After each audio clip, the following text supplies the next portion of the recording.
हे दोस्तों, मुझे याद है जब मैं 12th में था तब मेरी क्लास में एक लड़का था जिससे मुझे काफी जेलस फील होता था। वो क्लास का टॉपर नहीं था, दिखने में बहुत स्मार्ट नहीं था और अमीर भी नहीं था, बट फिर भी पूरी क्लास उसे पसंद करती थी, यहाँ तक कि टीचर्स, प्यून और प्रिंसिपल भी।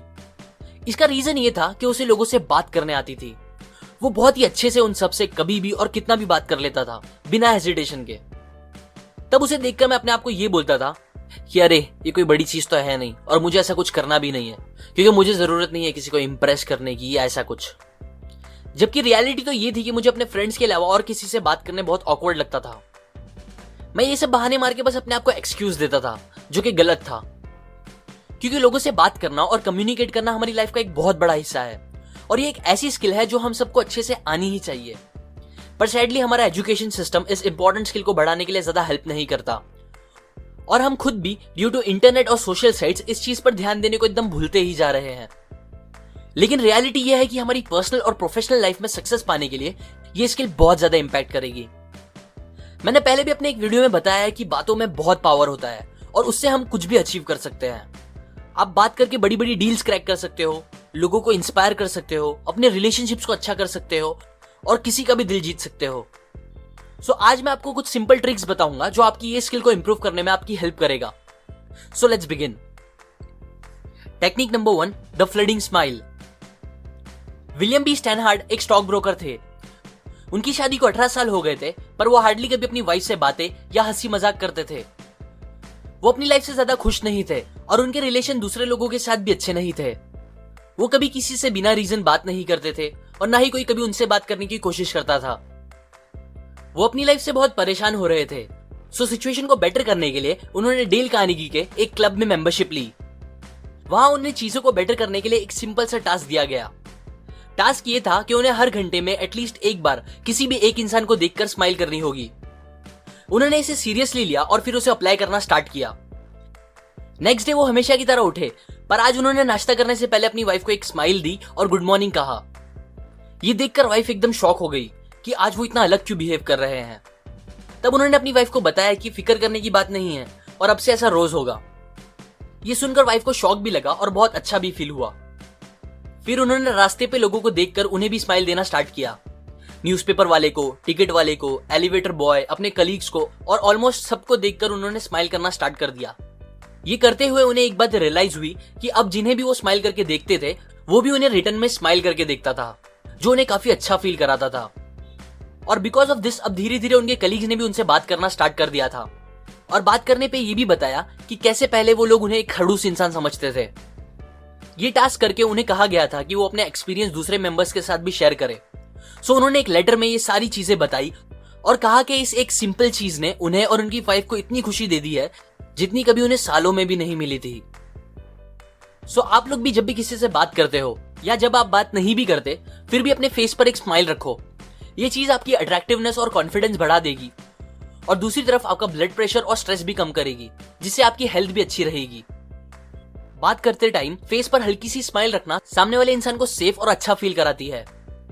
एक और इंपॉर्टेंट बात, फ्लडिंग स्माइल मतलब ये नहीं होता कि आप किसी को देखते ही फौरन स्माइल कर दो, बल्कि ऑथर कहती हैं किसी से मिलने के बाद आपको पहले उनके फेस पे देखना चाहिए और फिर 1-2 सेकंड रुक कर एक स्लो स्माइल करनी चाहिए, बिकॉज लोगों को ये स्माइल फास्ट स्माइल से ज्यादा जेन्युइन लगेगी।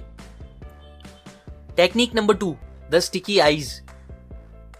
सोशल एक्सपर्ट्स कहते हैं एक बहुत ही कॉमन मिस्टेक जो ज्यादातर लोग करते हैं वो ये है कि वो जब किसी से बात करते हैं तो वो सामने वाले इंसान को देखने के बजाय इधर उधर ज्यादा देखते हैं।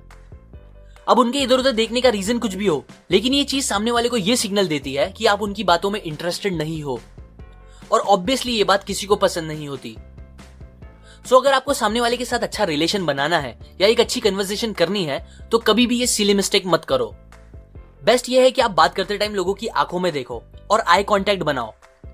लेकिन एक बात याद रखो, स्माइल करना, आई कांटेक्ट बनाना ये सब बेस्ट है अगर सामने वाला आप में और आपके रिएक्शन में इंटरेस्टेड है तो, वरना ऐसा करना सामने वाले को क्रीपी और अजीब भी फील करा सकता है। इसीलिए थोड़ा सोच समझ के ये दोनों चीजें यूज करना। Technique number 10, match the mood. आपके साथ कभी ऐसा हुआ है कि आपका मूड बहुत खराब हो, आप सैड हो और उसी टाइम कोई इंसान आके आपसे एकदम फुल एक्साइटमेंट में जोर जोर से आपसे बात करने लगे। यूजुअली आपको भी एक्साइटमेंट अच्छी लगती हो, लेकिन बस उस टाइम पे आपको उस इंसान से थोड़ी चिढ़ होने लगे। या फिर कभी इसका उल्टा हुआ हो, जब आप एकदम एक्साइटेड हो और कोई आके आपसे एकदम सैड बातें करने लगे। मोस्टली जब लोगों के साथ ऐसा होता है तो उन्हें उन अलग मूड वाले लोगों से दूर जाने दिल करता है, स्पेशली अगर उस इंसान के साथ उनका क्लोज रिलेशन ना हो, मतलब वो कोई नया इंसान हो या जिससे वो ज्यादा बात ना करते हो, कोई ऐसा इंसान हो। अब ये होता है बिकॉज ऑफ मूड मिसमैच। इसीलिए जब आप किसी से बात करना स्टार्ट करो तो आप पहले इस बात पे ध्यान दो कि सामने वाले का मूड कैसा है। अगर वो सैड या लो मूड में है तो आप डायरेक्टली एकदम ज्यादा एक्साइटमेंट में उनसे बात मत करो, बल्कि स्टार्ट में थोड़ा आराम से बात करो और फिर धीरे धीरे अपने मूड और एक्साइटमेंट लेवल को बढ़ाओ। ये चीज सामने वाले का भी मूड अच्छा कर सकती है। Technique number 15 to 17, never the naked job, city and introduction. बहुत से लोग जब पहली बार किसी से मिलते हैं या फर्स्ट टाइम किसी से बात करते हैं तो उनकी बातें कुछ ऐसे होती है। हेलो। हेलो। आपका नाम क्या है? जी मेरा नाम सुरेश, और आपका? मेरा राजेश। ओह, अच्छा नाम है। मैं असल में सॉफ्टवेयर डेवलपर हूँ। और आप? जी मैं एक इंजीनियर हूँ। Oh good good. तो आप रहते कहाँ हो? जी मैं थाने में रहता हूँ। और आप? मैं वसई। Oh nice nice. बस अब वापस एक ऑकवर्ड साइलेंस, और उसके बाद दोनों को ये नहीं समझ में आता कि आगे वो क्या बात करे। तब वो दोनों बस चाहते हैं कि वो कैसे भी उस सिचुएशन से बाहर निकले। और ये होने के बाद नेक्स्ट टाइम अब दोनों एक दूसरे को जितना हो सकेगा अवॉइड करेंगे, क्योंकि उन्हें फिर वो ऑकवर्ड सिचुएशन से डील नहीं करनी होगी। अगर आप चाहते हो ऐसा ना हो कभी और आपकी अच्छे से बात हो लोगों से, तो प्लीज अपने ऊपर और पूरी इंसानियत के ऊपर एक एहसान करो और कभी भी एक लाइन में किसी के क्वेश्चन का जवाब मत दो। जो सबसे कॉमन क्वेश्चंस होते हैं, जैसे कि आप कहाँ रहते हो, आप क्या करते हो, इन क्वेश्चंस के लिए थोड़े बड़े जवाब सोचो।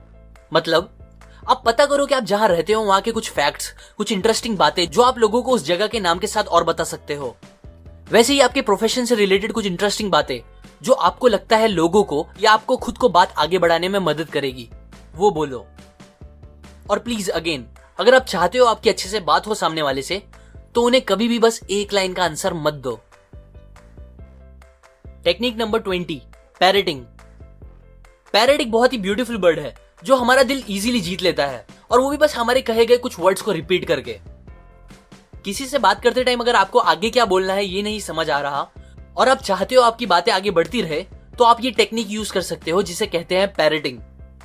इसमें आपको और कुछ नहीं, बस सामने वाले इंसान के कहे गए लास्ट के कुछ वर्ड्स को रिपीट करना होगा और आपकी बात आगे होती रहेगी। एग्जाम्पल, एक आदमी अपने घर जा रहा था, तभी रास्ते में उसे एक दोस्त मिल गया। ये उसका इतना अच्छा दोस्त नहीं था और उसे उस दोस्त से ज्यादा बात करने जमता भी नहीं था। यूजुअली वो उसे अवॉइड करता था ताकि बात करनी ना पड़े, पर क्योंकि उसने हाल ही में ये टेक्निक सीखी थी जो उसे ट्राई भी करनी थी, इसीलिए उसने उससे बात करना स्टार्ट की। फ्रेंड ने उसे बताया कि वो एक शो अटेंड करके आ रहा है, तो उसने रिप्लाई किया, शो? फ्रेंड बोला हाँ, बहुत मजा आया, बड़े बड़े सिंगर्स आए थे। तो उसने कहा, बड़े बड़े सिंगर्स? फ्रेंड बोला हाँ रे, ये आया था, वो आया था, शान, राहत, के और बहुत से लोग। तो उसने कहा, के? हाँ, क्या गाना गाया उसने, ब्ला ब्ला ब्ला। और फिर इसी तरह बस पैरेटिंग करके उसने बहुत टाइम तक उससे बात करी, जितनी पहले उसने कभी नहीं की थी, और वो भी बिना कुछ खुद से बोले। अब इसका रिजल्ट ये निकला कि उसका दोस्त उसे एंड में बोल के गया कि उसे बहुत अच्छा लगा उससे बात करके। ऐसा हुआ बिकॉज बहुत से लोगों को कन्वर्सेशन कंटिन्यू रखने के लिए बस एक रिप्लाई की नीड होती है, और बहुत बार वो रिप्लाई का कुछ ओरिजिनल या खुद का सोच के बोलना भी जरूरी नहीं होता। इसीलिए पैरेटिंग एक सिंपल सा ऑप्शन है जो ये नीड को पूरा कर सकता है और आपकी कन्वर्सेशन को कंटिन्यू रख सकता है। ये कुछ टेक्निक्स मैंने आपको how to talk to anyone book से बताई है। इस बुक में टोटल 92 छोटे छोटे लेकिन बहुत काम के ट्रिक्स है जो आपको किसी से भी बात करने में बहुत अच्छा बना सकता है। अगर आप इस बुक की सारी टेक्निक सीखना चाहते हो तो आप डिस्क्रिप्शन में दिए गए लिंक से जाके वो खरीद सकते हो। और अगर आप मेरे वीडियोस को कभी मिस नहीं करना चाहते तो आप सेटिंग में जाके अपनी नोटिफिकेशन ऑन कर दे और फिर मेरे चैनल के होम पे जाके उधर बने बेल पे क्लिक कर दे। इससे आपको जब भी मैं एक न्यू वीडियो अपलोड करूंगा उसका नोटिफिकेशन आ जाएगा। लाइक करें अगर आपको ये आइडियाज काम के लगे, अपने व्यूज कमेंट करें, सपोर्ट करें मेरे चैनल को इस वीडियो को शेयर करके अपने फ्रेंड्स एंड फैमिली के साथ, सब्सक्राइब करें। मैं और ऐसी काम की बातें आपके साथ शेयर करता रहूंगा, यूजुअली हर वीक। और फाइनली, थैंक्स फॉर वॉचिंग।